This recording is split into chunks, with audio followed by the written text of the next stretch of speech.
OK.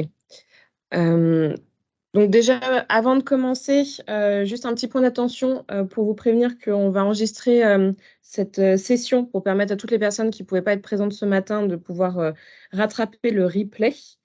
Dans la salle, je me présente déjà en quelques mots. Caroline Pierre, je suis Business Consulting Manager chez Havas Market.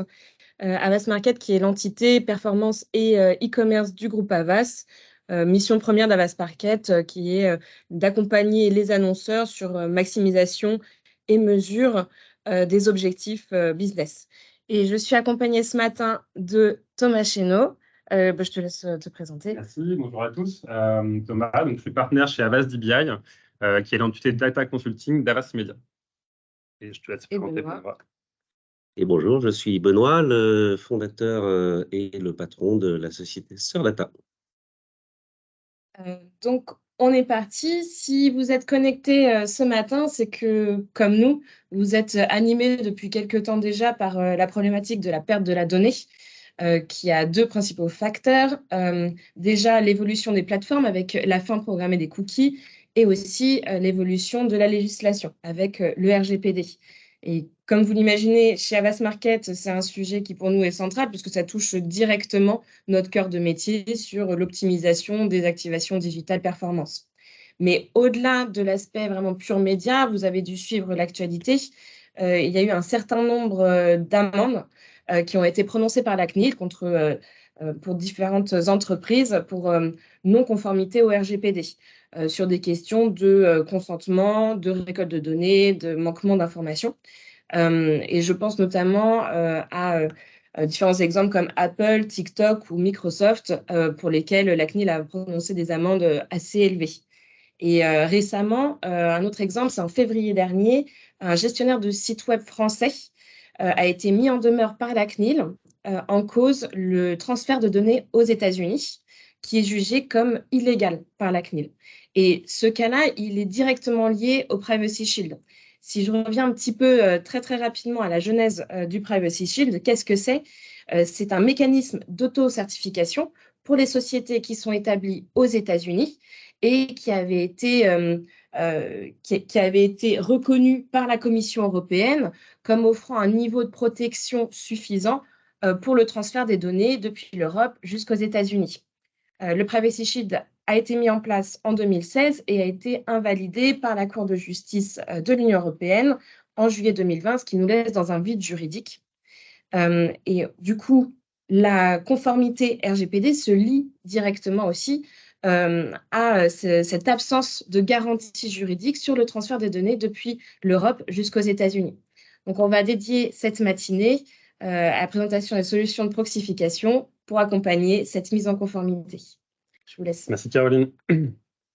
Donc, comme Caroline vient de l'expliquer, aujourd'hui, on a une perte massive des données qui nous permettent de mesurer la performance sur les parcours et sur les campagnes, que ce soit, comme tu viens de l'énoncer, pour des questions réglementaires, donc le RGPD, et également des évolutions de plateformes qui ne nous permettent plus de mesurer autant de données qu'on pouvait le faire par le passé, notamment sur les navigateurs Firefox, Safari et bientôt Chrome. Aujourd'hui, on estime qu'on mesure à peu près la moitié en fait, des trafics sur les sites Internet de par ces deux facteurs réglementaires avec les taux de consentement, enfin les taux de non-consentement et la fin ou la non-mesure des parcours avec les contraintes techniques qu'on peut avoir. Et tout l'enjeu pour DBI, c'est justement d'accompagner nos clients à trouver des solutions techniques qui permettent de continuer à mesurer de la performance avec les outils qu'ils ont. Donc, on va parler spécifiquement aujourd'hui de proxification de Google Analytics. L'objectif, c'est de pouvoir fournir une solution à nos clients qui leur permette de conserver une solution qu'ils utilisent déjà. Une migration peut être assez impactante pour un annonceur si on doit changer un outil analytique. Ça veut dire reformer ses équipes, ça veut dire changer des sources de données si on a des reportings qui sont automatisés. Donc, c'est un change qui est assez important. Et donc, ce qu'on essaie de faire, c'est de trouver des solutions pour pallier à cela. Et comme tu le disais tout à l'heure, si on a un nouveau Privacy Shield qui arrive dans les prochains mois ou dans les prochaines années, ça nous permettra de être en adéquation avec une solution comme Google Analytics qui héberge la donnée aux US. Donc, en attendant, Ce qui est demandé par la CNIL, c'est de pouvoir appliquer une proxification sur Google Analytics pour pouvoir être en conformité. Donc, c'est ce dont on va vous parler aujourd'hui. Un point sur le contexte réglementaire, peut-être je te laisse la main, Benoît, sur… Eh ben, avec plaisir, puisqu'effectivement, ça a été très bien expliqué. On est aujourd'hui pris en étau, finalement, entre l'action du régulateur d'un côté et celle du navigateur de l'autre. Et tout ça aboutit à un phénomène relativement simple. Soit on n'a plus de cookies sur lesquels on peut s'appuyer pour opérer, soit on a des cookies, techniquement parlant, mais on n'a pas le consentement pour les exploiter. Donc, aujourd'hui, on a une première problématique qui est liée à la directive e-privacy qui a été transposée dans la loi informatique et liberté et qui nous oblige, dans le cas de Google Analytics, à recueillir un consentement pour pouvoir utiliser les cookies qui vont être utilisés par la solution. Ça, c'est le premier volet. Donc, ça n'est pas encore le RGPD. Le seul lien aujourd'hui entre les cookies et le RGPD, c'est la définition qui est donnée dans le RGPD du consentement. Et vous le savez aujourd'hui, cette définition a abouti à la recommandation de la CNIL qui nous impose notamment d'avoir des mécaniques de refus dans les premiers écrans des CMP dont on a parlé tout à l'heure. Donc le premier volet, c'est cookies, consentement pour les cookies. Il n'y a pas d'exemption aujourd'hui possible pour les cookies Google Analytics, en tout cas en l'état. Donc c'est une première contrainte qui est apparue relativement rapidement, dès 2018. À la clé, des pertes de statistiques, évidemment, puisque si on n'a plus de cookies pour utiliser la solution ne fonctionne plus. Modulo la possibilité, en tout cas pour GA4, d'activer le Google Consent Mode, les fameux pings sans cookies, qui permettent de recourir à de la modélisation statistique pour éventuellement retrouver un petit peu de couleur dans ces statistiques. Le second point, c'est le RGPD. Le RGPD, il entre en action à deux niveaux dans la mesure d'audience et en particulier celle d'Analytics. Premier niveau, il faut une base légale pour traiter les données personnelles. Parfait, c'est soit effectivement le consentement en particulier quand on doit s'appuyer sur des cookies, soit l'intérêt légitime en général qu'on constate comme base légale sur les différents sites des clients. Et le second volet, donc là il est plus spécifique effectivement, et c'est ce qui nous intéresse aujourd'hui, c'est la question du transfert vers les États-Unis. Alors le transfert vers les États-Unis, pour être légal, quand on s'attarde sur les définitions apportées par le RGPD, pour être légal, ce transfert doit s'appuyer soit sur une décision d'adéquation, il n'y en a plus, soit sur des mesures, sur les clauses standard types de l'Union européenne, complétées si c'est nécessaire par un certain nombre de mesures organisationnelles et techniques, c'est ce qui va nous intéresser aujourd'hui, soit troisième possibilité, sur ce qu'on appelle un consentement dérogatoire et explicite. Alors, je dis ça parce que cette troisième possibilité n'est pas couverte par le consentement comme base légale qu'on peut recueillir dans la CMP. On parlerait ici plutôt d'un consentement explicite, plus proche de celui qu'on donnerait chez son médecin avant de se faire opérer, par exemple, que celui qu'on donne dans les fenêtres de consentement sur les sites. C'est un consentement dérogatoire et qui peut fonctionner une fois après qu'on ait expliqué à l'utilisateur pourquoi on veut transférer de la donnée aux États-Unis, pourquoi justement est-ce que c'est problématique, ces droits ne seront pas respectés à l'occasion de ce transfert, et alors seulement il peut donner un consentement dérogatoire. Ce consentement ne pourra pas couvrir les transferts successifs sur les différentes pages. Donc aujourd'hui, on n'a qu'une seule solution pour mettre ce transfert en conformité, c'est effectivement l'utilisation des clauses standard type, ce qui est fait, complété par un certain nombre de mesures organisationnelles et techniques, ce qui est déjà mis en œuvre par Google et les clients de Google. La problématique, c'est que ces mesures supplémentaires qui ont été analysées par différentes autorités, dont la CNIL, ne sont pas jugées satisfaisantes, avec pour conséquence aujourd'hui, effectivement, l'illégalité du transfert. La CNIL, gentiment, nous a apporté une nouvelle solution en disant, eh bien, écoutez, vous pouvez déployer une mesure technique supplémentaire, une mesure dite de pseudonymisation des données avant transfert, ou dite proxification dans le langage courant, et alors, sous condition, parce qu'il y a un certain nombre de conditions à respecter, le transfert sera légal. Alors, juste avant qu'on rentre dans le vif du sujet, si vous avez des questions, vous pouvez les adresser dans le chat, on pourra les prendre en live, ça permettra de rendre l'échange plus vivant. Donc, n'hésitez pas, dès que vous avez des questions, on les prendra. Et puis, à la fin, on aura aussi un petit temps de questions-réponses si besoin, si vous avez des questions d'ordre plus général sur le sujet. Du coup, l'enjeu, effectivement, de la proxification, c'est de pouvoir maintenir des statistiques. Donc, tout ce qu'on cherche à faire, c'est de pouvoir avoir un outil qui nous permet de continuer à mesurer des statistiques sur Google Analytics tout en étant en conformité. Donc, c'est vraiment tout l'enjeu de pouvoir avoir une mesure qui nous permette, un outil qui permette de poursuivre, de mesurer des performances, que ce soit des performances de campagne ou des performances de site, et de pouvoir continuer à utiliser l'outil tout en étant en adéquation avec la réglementation. Donc pour ça, il y a plusieurs solutions. Et du coup, je te laisse peut-être rentrer là sur ce point technique du maintien des statistiques avec la proxification sur data. Oui, alors on l'a dit tout à l'heure, hein, il y a une première possibilité dans GA4 pour maintenir ces statistiques, c'est de s'appuyer sur la modélisation du Google Consent Mode. Et d'ailleurs, à ma connaissance, beaucoup de clients l'utilisent. L'avantage, c'est que c'est très facile à mettre en œuvre. Peut-être une des limites, c'est qu'effectivement, c'est de la modélisation. On n'est pas face à des statistiques avérées, mais face à des statistiques modélisées. Un certain nombre de nos clients nous ont demandé à l'époque, alors je dis à l'époque, c'est-à-dire entre 2018 et 2019, nous ont demandé de réfléchir à la possibilité de faire fonctionner Google dans un mode dit cookieless, c'est-à-dire dans un mode où il n'y aurait plus besoin de stocker un client ID, hein, l'identifiant utilisateur dans un cookie, mais qui ne s'appuierait pas sur la modélisation. C'est-à-dire qu'il s'agirait de s'appuyer sur un identifiant qui serait avéré et qui permettrait la production de statistiques avérées en l'absence de consentement. Donc, on a planché sur le sujet. Pour ceux qui connaissent un petit peu Sordata, historiquement, on est un acteur de la donnée et du ciblage.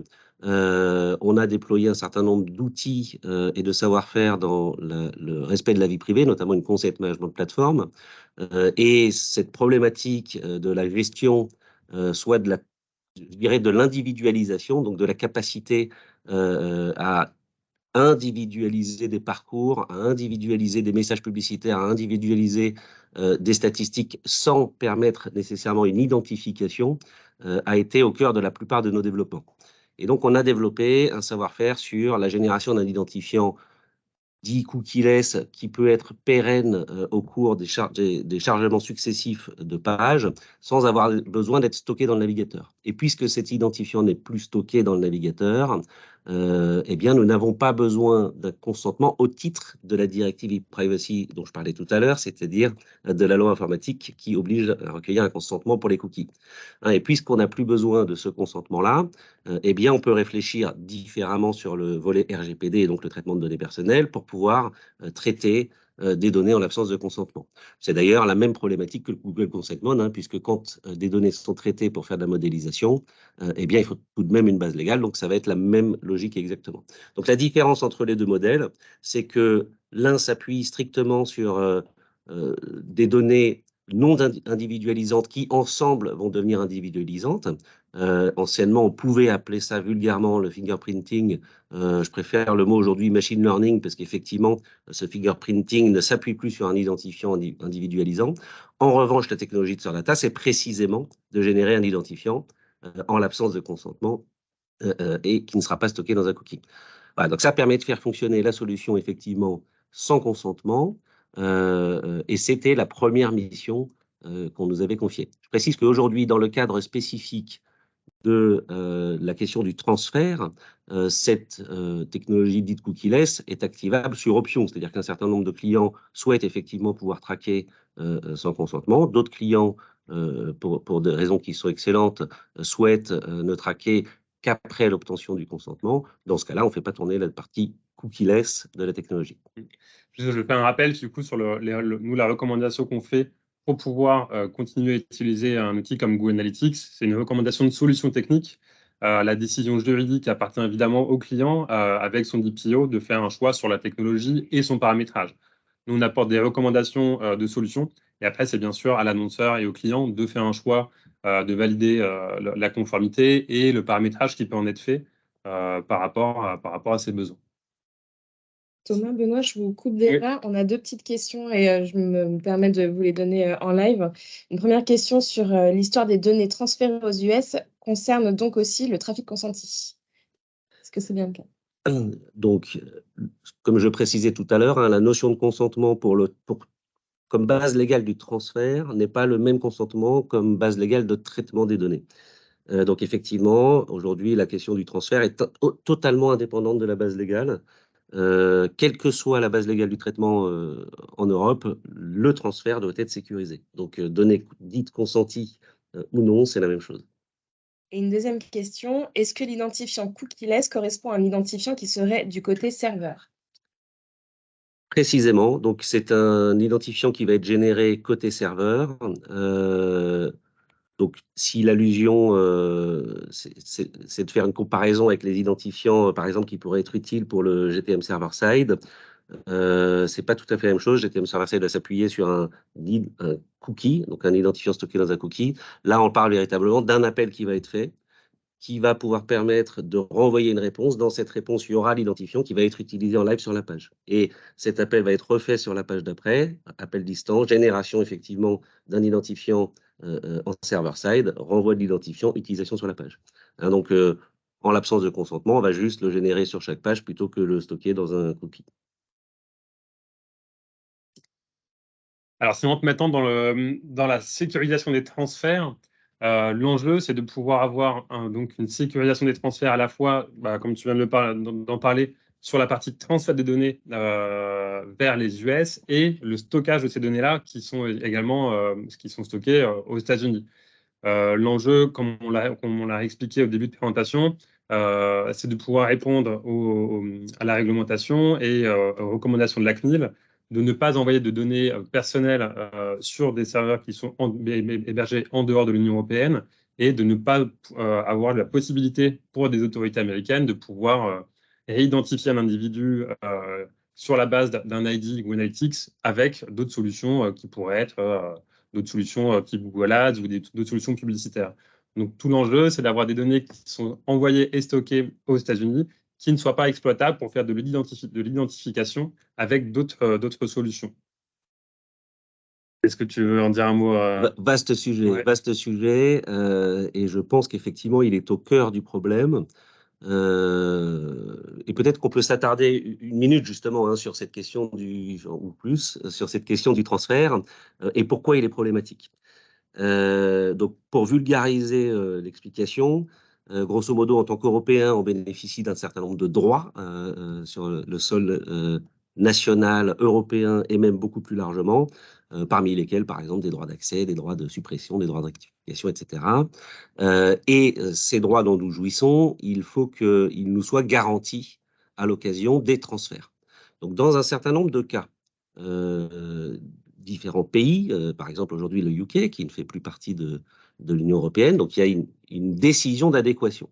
C'est-à-dire que l'Europe et le pays concerné se mettent d'accord et signent un accord qui permet d'encadrer ces transferts de données. Donc là, le transfert est réputé sécurisé et les droits des personnes sont réputés respectés, donc il n'y a aucun problème, le transfert est légal.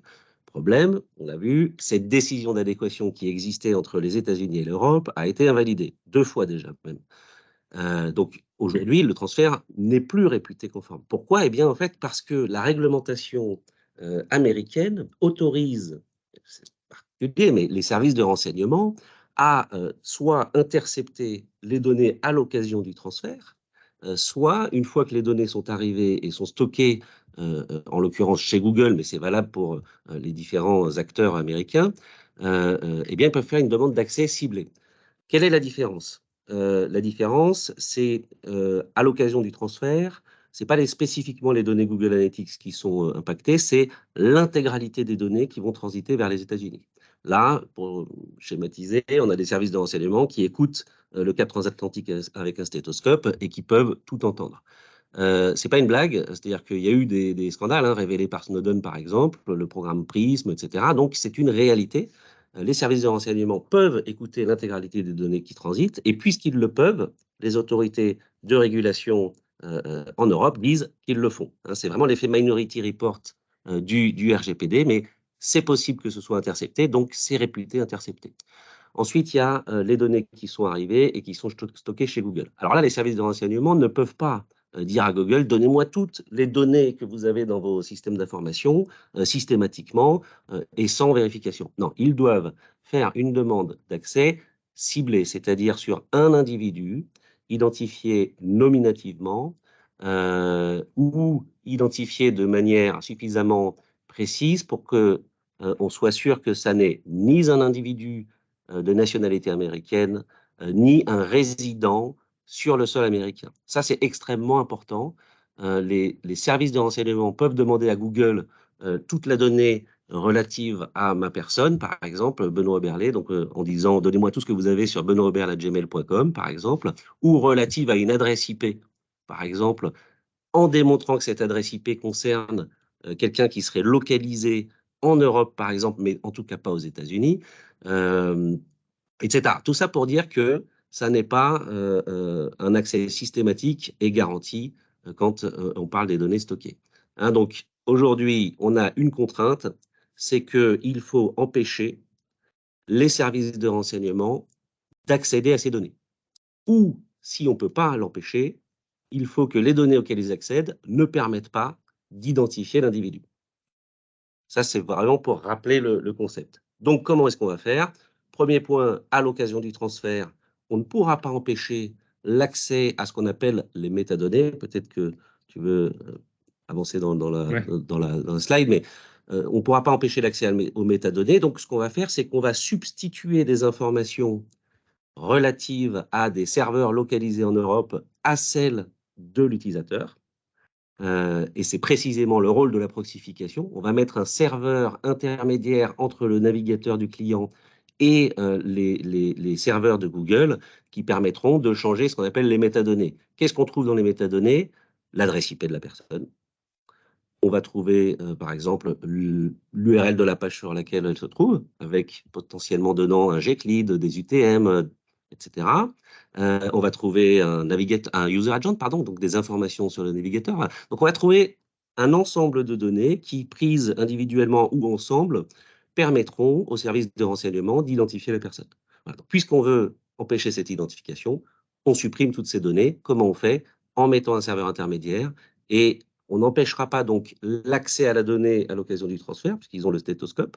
En revanche, les données qu'ils obtiendront seront l'adresse IP du serveur, en l'occurrence SerData, un user agent qui n'a plus rien à voir avec celui de l'utilisateur, puisqu'on l'aura modifié par un user agent fictif.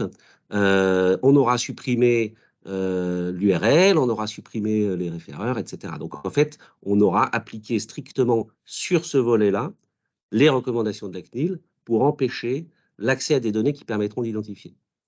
En revanche, dans le jeu de données transférées lui-même, hein, vous savez que quand on a une transmission de données alors vers les États-Unis ou n'importe où, on a vraiment l'enveloppe, les métadonnées et le contenu de l'enveloppe. Ah, donc, dans le contenu de l'enveloppe, par contre, là, on va pouvoir laisser un certain nombre de données. Pourquoi?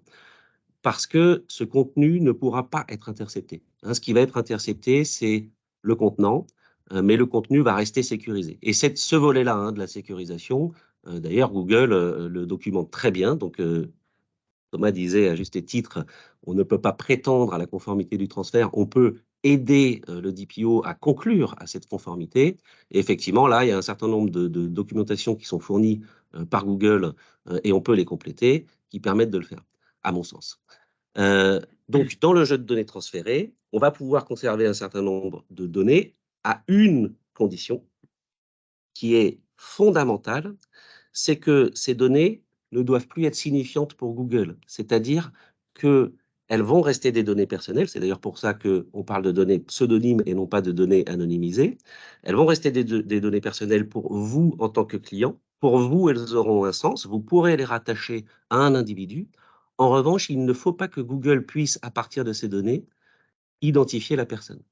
Si Google le pouvait, eh bien, en cas de demande d'accès ciblé, vos données pourraient être communiquées, puisqu'ils en auraient l'obligation, hein, et c'est tout l'enjeu. Donc, on peut conserver des données à la condition expresse que ces données ne permettent pas à Google d'identifier la personne, donc dit autrement, soient complètement isolées dans la galaxie Google. Donc aujourd'hui, quand vous utilisez la solution, par exemple, vous créez des ponts, souvent, hein, entre Google Analytics, par exemple, et Google Ads, ou entre Google Analytics et d'autres outils de la galaxie Google. Eh bien, ces ponts fonctionnent parce que, précisément, Google peut identifier la personne. Pourquoi? Eh bien, les différents identifiants utilisateurs qui vont être utilisés, le client ID par exemple qui permet de faire tourner la solution, et d'autres identifiants, le Google Join ID par exemple, des ID de cookies YouTube, etc., vont permettre de créer ces liens. Eh bien, tous ces liens, il faut les briser. Il faut les briser parce que si on les maintient, malheureusement, une identification est possible. Comment est-ce qu'on les supprime, ces liens? Eh bien, de deux manières. Enfin, d'une seule manière, pardon, on doit travailler sur les identifiants, mais il y a deux types d'identifiants. Ceux que je qualifierais d'utiles pour la solution. Le client ID est un exemple. Hein. On a besoin de reconnaître l'individu, enfin, en tout cas, l'internaute qui se cache derrière une navigation pour être capable de dire qu'il a vu 3 pages, qu'il était peut-être venu la semaine dernière, qu'il était venu via une campagne de publicité. Donc, on a besoin de préserver le cas d'usage basé sur l'individualisation. En revanche, on doit bloquer l'identification. Donc, sur ces identifiants-là, on va appliquer, grosso modo, un salage. On va y ajouter des éléments et on va hacher, pardon, la client ID pour le pseudonymiser. Donc, le client ID 1, 2, 3, 4 va devenir 5, 6, 7, 8 au moment où il arrive chez Google pour faire simple. Et l'autre type d'identifiants qui, eux, servent à créer des liens entre les outils mais ne servent pas pour la solution Analytics, on va purement et simplement les supprimer.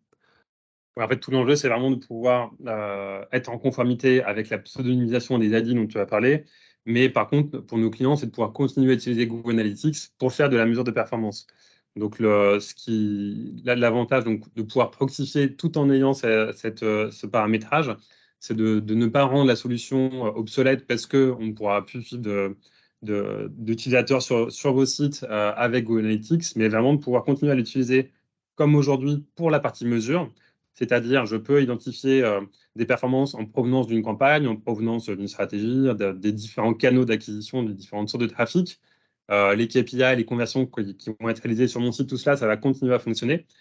Ce qu'on ne pourra plus faire, c'est du fait de la rupture du lien entre Analytics et les autres produits Google, c'est par exemple de réinjecter depuis GA des listes d'audience vers Google Ads ou vers DV360. Cela, on ne pourra plus le faire. On verra après quelle solution on peut apporter pour ce point-là. Mais ce qui est vraiment important, c'est de pouvoir continuer à utiliser Analytics pour de la lecture de performance, c'est quand même le cœur de la solution, et de pouvoir donc continuer à mesurer les performances sur les différents investissements et sur les différentes sources de trafic. Tu le disais du coup sur la sécurisation du transfert, on voit du coup là les opérations qui sont opérées pour pouvoir envoyer les données.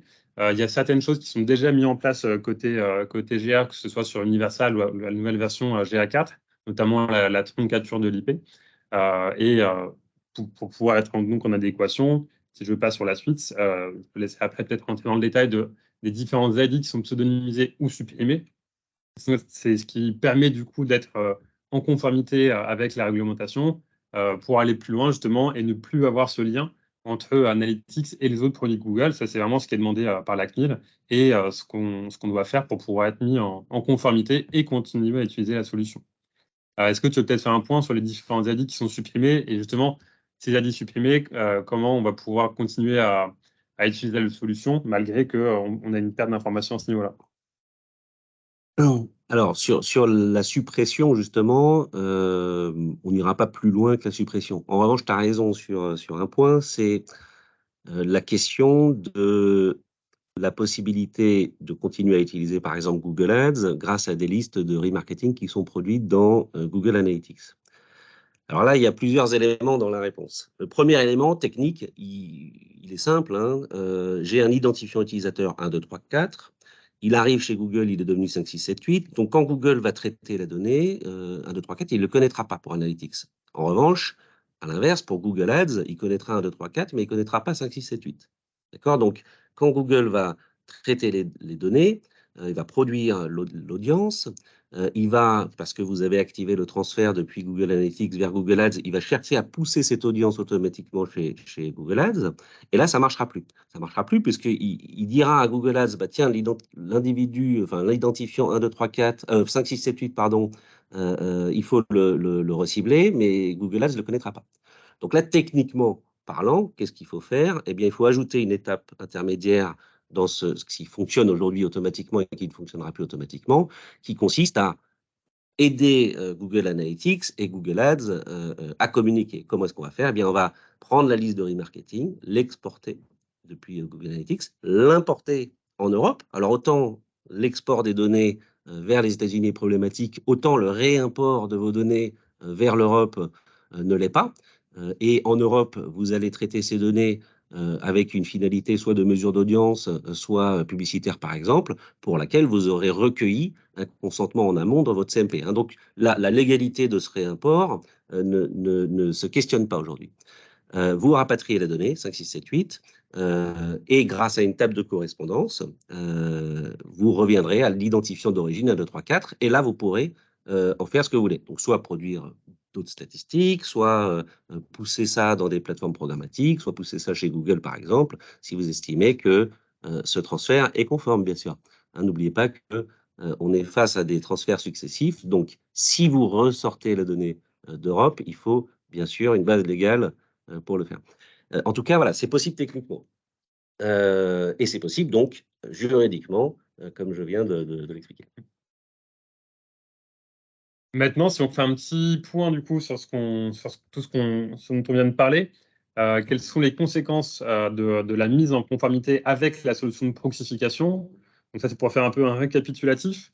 Le premier point, bah, ça c'est ce qu'on vient de dire, c'est que le lien entre Google Analytics et les autres produits Google est rompu. Donc le lien entre Google Analytics et Google Ads ou DV360 est rompu pour pouvoir envoyer des audiences vers ces différentes solutions, même si on a vu qu'il y avait des solutions pour pouvoir rapatrier la donnée, mais de manière native, on ne pourra plus utiliser directement depuis l'interface des envois d'audience depuis VA vers les solutions publicitaires de Google. Avec donc la conséquence de cela, c'est que toutes les données qui sont transmises par Google Analytics vers les autres produits Google ne seront pas exploitables. Ça, c'est vraiment l'enjeu de ce que nous demande la CNIL.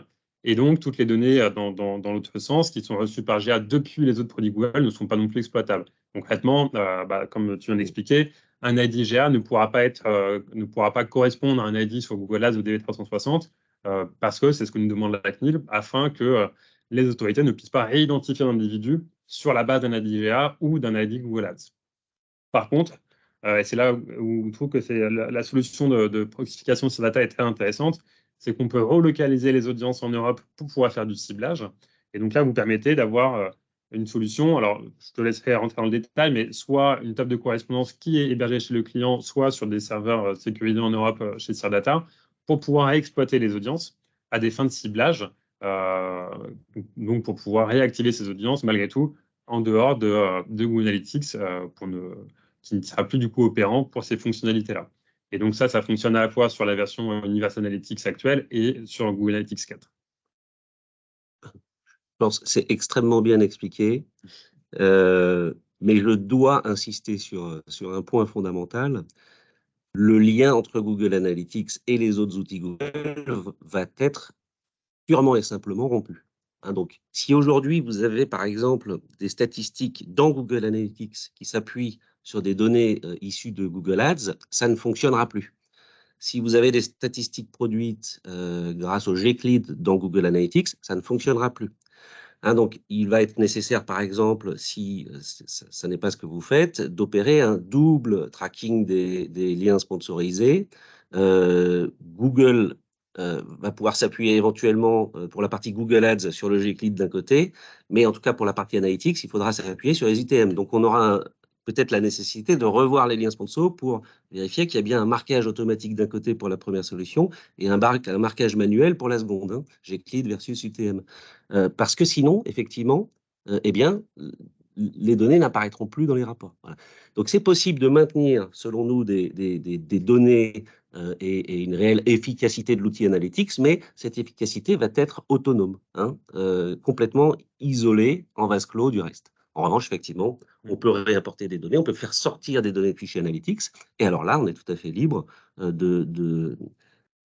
est tout à fait libre de les traiter de les retraiter pour différentes finalités. Et on pourra effectivement soit maintenir pour vous une table de correspondance qui permettra de rapatrier et d'activer la donnée en Europe, par exemple, soit vous pousser chez vous, si vous le souhaitez, en stream ou stocker temporairement et vous donner du fichier après. Enfin, on pourra tout faire.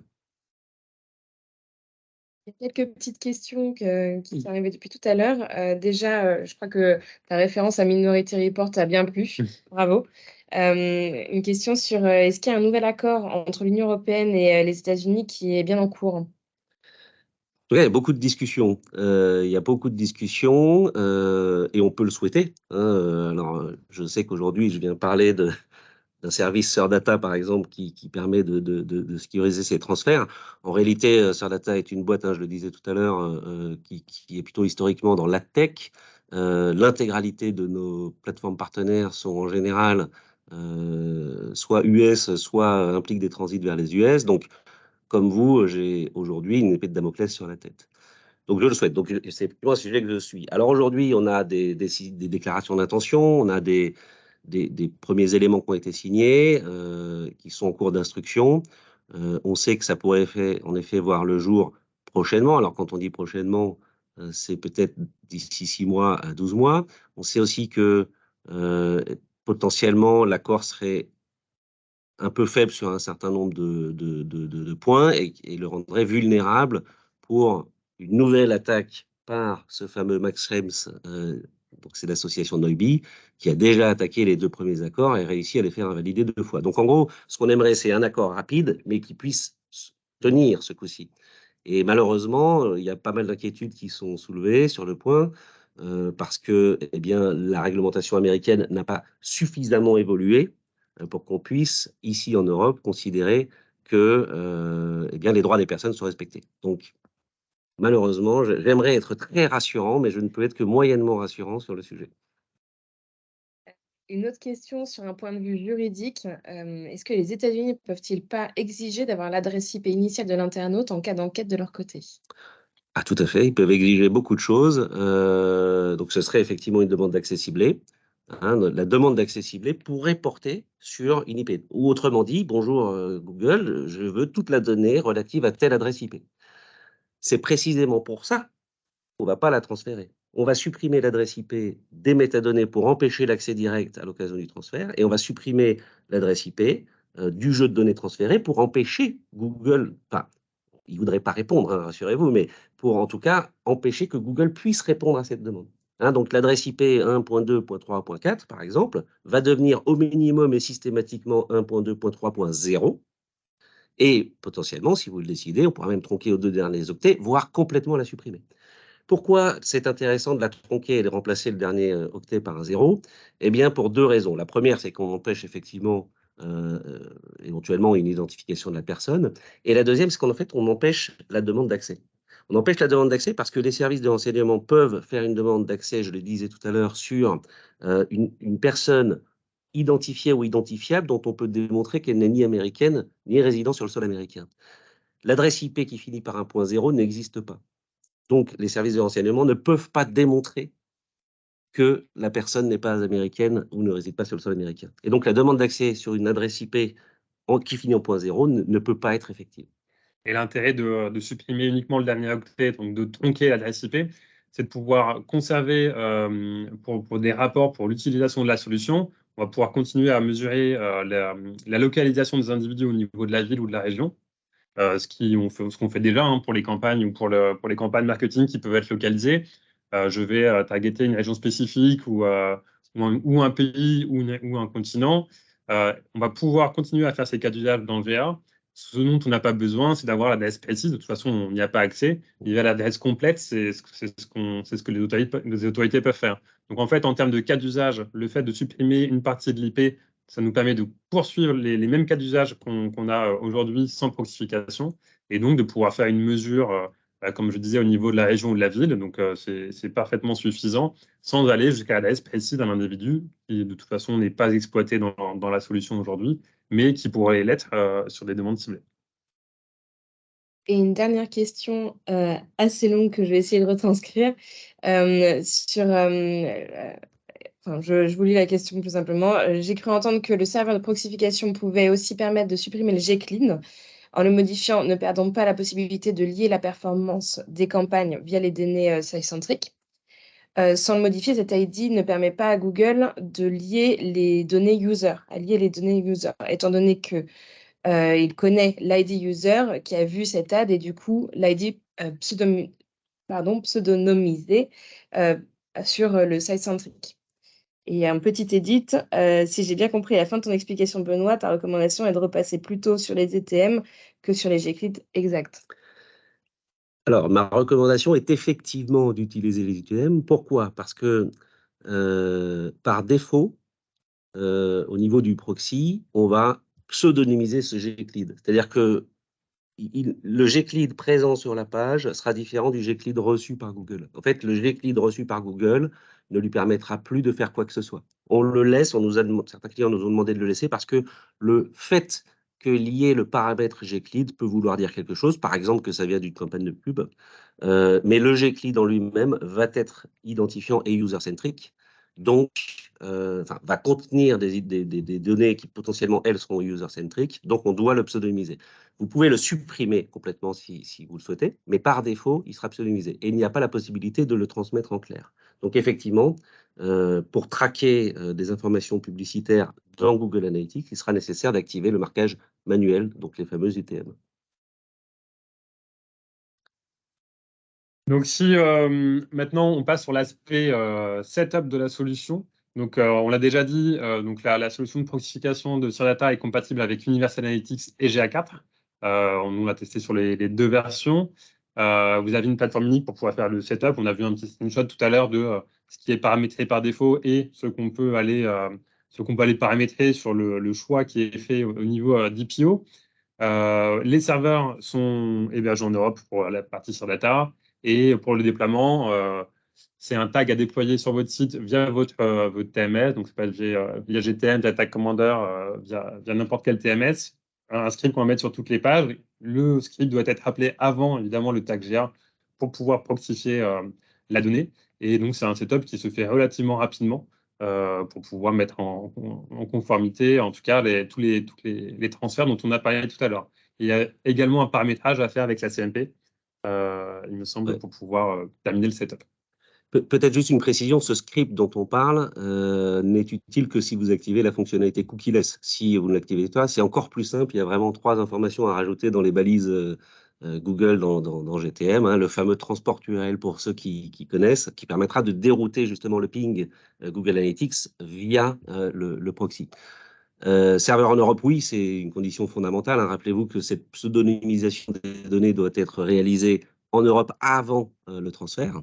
Hein, donc évidemment, si je vous pondais des serveurs aux États-Unis, ce serait problématique. Et une plateforme dédiée, effectivement, dans laquelle vous pourrez faire les paramétrages. Donc je le disais tout à l'heure, nous, on apporte une solution avec des paramétrages par défaut qui nous semble être ce qui est vraiment le strict minimum pour sécuriser le transfert. Concature systématique de l'IP, pseudonymisation du gclead, pseudonymisation des identifiants, suppression d'autres, etc. Mais vous pouvez aller plus loin. Hein, vous pouvez décider de supprimer, par exemple, complètement l'adresse IP, et vous pouvez le faire à tout moment, et vous pouvez changer d'avis, etc. C'est ce qui vous est rendu possible dans la plateforme. Hein, vous bougez des toggles, vous sélectionnez des options, et ça change surtout instantanément le comportement du proxy. Un point que je rappelle, parce que c'est des questions qu'on a eues de la part de clients qui étudient la solution, qui l'ont implémentée. Quand on parle d'une plateforme dédiée pour piloter la solution, c'est vraiment pour l'aspect paramétrage. Dans Data, vous n'aurez pas de statistiques. Vraiment, toute la statistique, elle reste dans Google Analytics. Vous n'aurez pas de production statistique supplémentaire dans une autre interface. L'interface Data est vraiment uniquement pour le paramétrage, comme Benoît l'a expliqué, pour choisir ce qui est pseudonymisé, supprimé ou non. Mais il n'y a aucunement un déport de statistiques dans Data. Toute la lecture de la performance reste dans Google Analytics pour pouvoir continuer à l'utiliser comme on le fait aujourd'hui avec les paramétrages qu'on peut y apporter. Et une autre question, là je rebondis. Est-ce que le plus pertinent n'est-il pas pour le setup, de faire le setup de la proxification au moment de la bascule? Au moment de la bascule, Alors effectivement, de toute façon, alors pour les clients qui sont sur Universal Analytics gratuit, la solution va être dépréciée à la fin du mois de juin, c'est-à-dire qu'à partir du 1er juillet, les tags Analytics gratuits ne collecteront plus de données. Donc, ça incite évidemment ces utilisateurs à passer sur GA4. Pour les clients payants, ils ont une année supplémentaire pour la version Universal Analytics. Le fait de passer sur Data en passant sur GA4, ça peut être une solution parce que ça permet de proxifier la solution au moment où on l'implémente, donc ça peut être tout à fait envisageable. Et ça permet aussi de ne pas proxifier UA. Et puis, au moment où on passe sur GA4, de remettre en place les proxifications sur GA4. Je tiens à préciser que si on proxifie Universal Analytics, le fait de passer sur GA4, on aura quand même besoin de réimplémenter la proxification. Les deux solutions, c'est pas, faut le voir comme deux solutions différentes. Hein. GA4 n'est pas un upgrade d'Universal Analytics, c'est vraiment une nouvelle solution. Donc, si on proxifie la première et qu'on passe sur la seconde, il faudra également proxifier la seconde. Donc, effectivement, ça peut être une bonne recommandation de directement proxifier le GA4 parce que c'est la solution qui est pérenne. Universal étant déprécié à la fin du mois pour la version gratuite.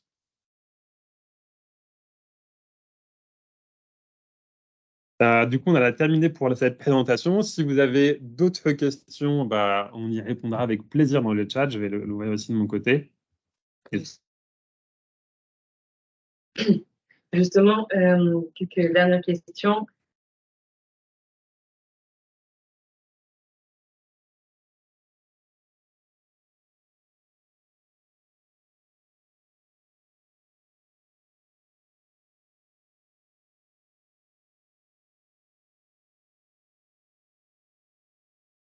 Ce service.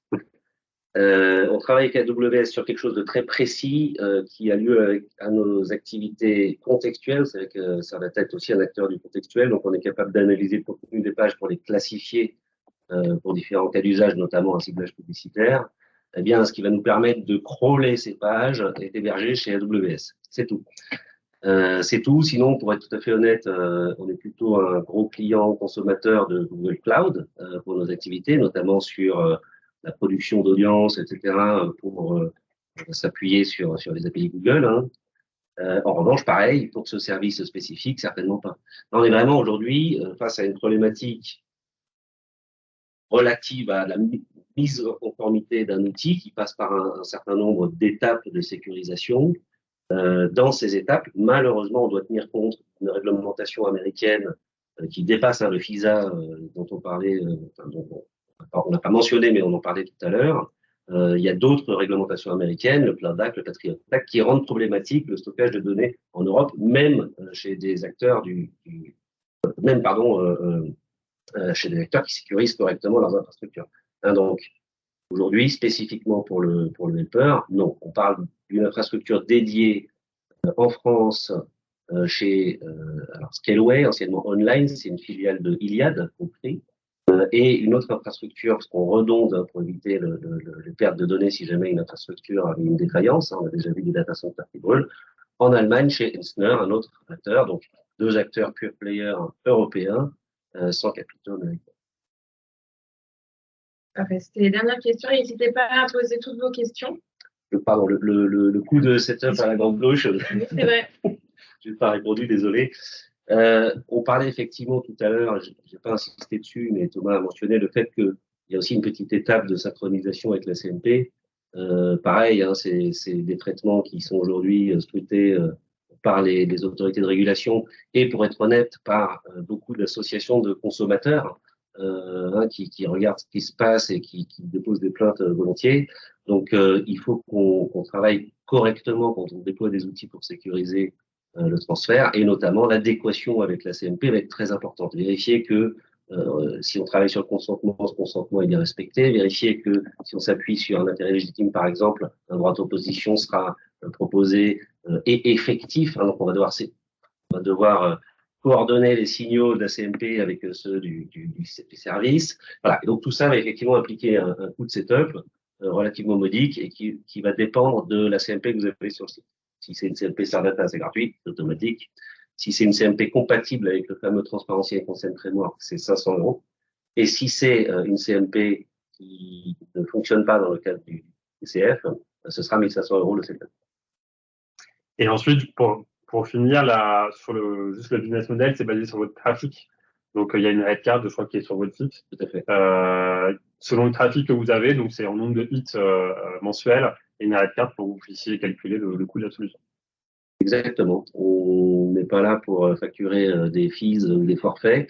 On facture véritablement le flux qui transite. Si vous activez la solution, il y a une facturation qui est émise. Si vous ne l'utilisez pas ou n'utilisez plus, il n'y a plus de facturation. C'est important parce qu'on parlait tout à l'heure d'une nouvelle décision d'adéquation. Si demain, les transferts sont de nouveau couverts par la nouvelle décision d'adéquation, il n'y aura plus besoin du helper de ce service. Donc, vous pourrez le désactiver. Alors, à ce moment-là, il n'y aura plus de facturation. Est-ce que tu peux revenir sur les différentes étapes du setup? Oui, tout à fait. Je pense que la première étape va être la création du compte sur le site Serdata, donc helper.serdata.io, voilà, qui vous permettra de préparer votre configuration. Vous récupérerez là l'information nécessaire pour aller paramétrer votre compte Google Analytics, plus exactement vos balises Google Analytics dans Google Tag Manager, suivant la configuration que vous choisirez, cookie-less activé ou cookie-less désactivé. Vous aurez plus ou moins d'informations à saisir dans vos balises, et puis c'est tout. Une autre question, qu'en est-il pour la norme compteur et un interfaçage Analytics compteur? Alors, j'avoue en toute humilité que je ne sais pas ce que c'est la norme counter. Moi non plus. Je suis désolé. Est-ce que Sophie, vous voulez intervenir et préciser un petit peu la question?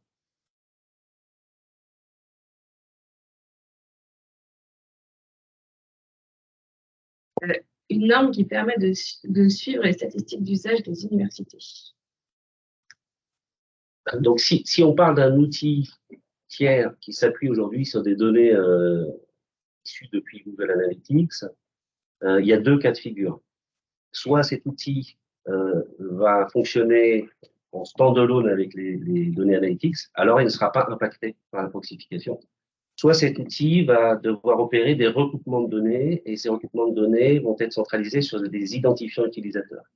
Alors là, il faudra ajouter une étape, on en parlait tout à l'heure, on va rapatrier la donnée, la passer dans une moulinette qui permettra de dépseudonymiser, pardonnez-moi ce terme un peu barbare, mais grosso modo de convertir les identifiants utilisateurs pseudonymisés en identifiants utilisateurs d'origine, et après vous pourrez pousser les données dans l'outil concerné.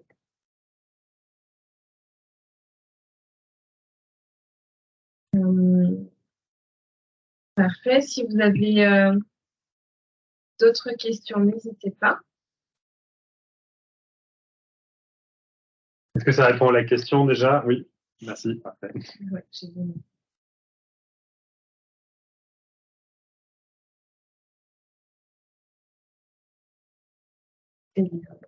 Sans autre question, on va vous remercier tous pour votre présence ce matin à distance. Et puis surtout un grand merci à Thomas et à Benoît pour toutes leurs explications. On va vous souhaiter une très bonne journée. Merci. Merci à tous. Bonne journée à tous. Bonne journée.